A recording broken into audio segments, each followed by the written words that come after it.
नमस्कार साथियों, इससे पहले वाले वीडियो में हमने गीता जी के 10वें श्लोक 12वें अध्याय के 10वें श्लोक की चर्चा की थी, जहाँ प्रभु ने कहा था अभ्यासेपि समर्थो से मत कर्म परमो भव मदर्थमपि कर्माणि कुर्वन् सिद्धिं वाप्स्यसि। आज हम गीता जी के 12वें अध्याय के 11वें श्लोक की चर्चा करेंगे, जिसमें प्रभु इससे आगे बताते हैं कि अगर तू अभ्यास के द्वारा भी बार बार निरंतर मेरे परायण होकर अभ्यास करने में भी तू असमर्थ हो जाए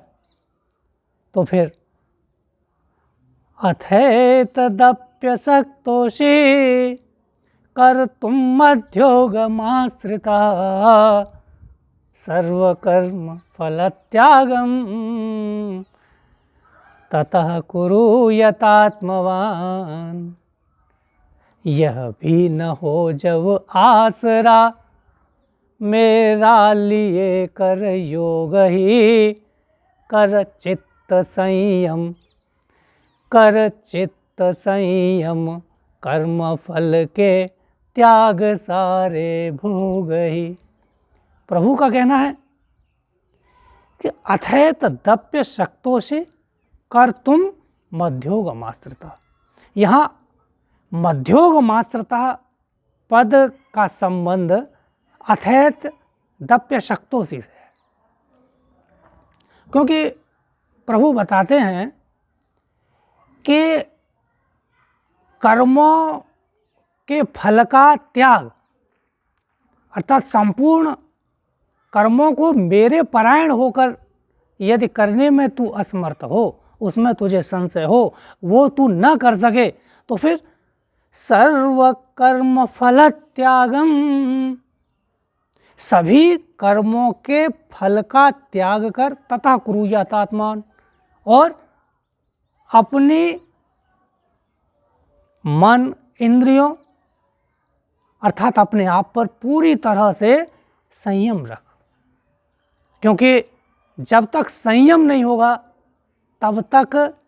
सभी कर्मों के फल के त्याग की भावना आ ही नहीं सकती। कारण कि कर्मों में हम जब तक बंधे रहेंगे, जब तक के कर्मों के फल में हमारी लिपिप्सा, हमारा राग, हमारी इच्छा और उनको प्राप्त करने की लालसा हमको लगी रहेगी। देखिए, सर्व कर्म फल त्याग, इसका मतलब ये है कि मैं जिन जिन संबंधों से जुड़ा हुआ हूँ, जिस पद पर मुझे प्रभु ने आसीन किया है, वो सारे के सारे कर्म मैं करूं, निश्चित रूप से मुझे करने हैं, किंतु उन कर्मों के फल में मेरा भाव राग का ना हो, लिपिप्सा का ना हो, तन्मयता का ना हो, और उनके प्रति मेरा मोह ना बढ़े। यदि मेरा मोह उनके प्रति नहीं बढ़ेगा और मैं निरंतर ये चिंतन करता रहूँगा कि मुझे जो कर्म करने हैं वो कर्म तो निश्चित करने हैं, क्योंकि एक क्षण के लिए भी बिना कर्म किए रहा ही नहीं जा सकता। मनसा वाचा कर्मणा, कर्म तो निरंतर होते रहते हैं, लेकिन उनमें जो लिपिप्सा, उनके फल की प्राप्ति का जो मोह जो लग जाता है, वो हमें बंधन का कारण बन जाता है, वही हमें बांध देता है, और वही फल की इच्छा रखकर किया हुआ कर्म हमें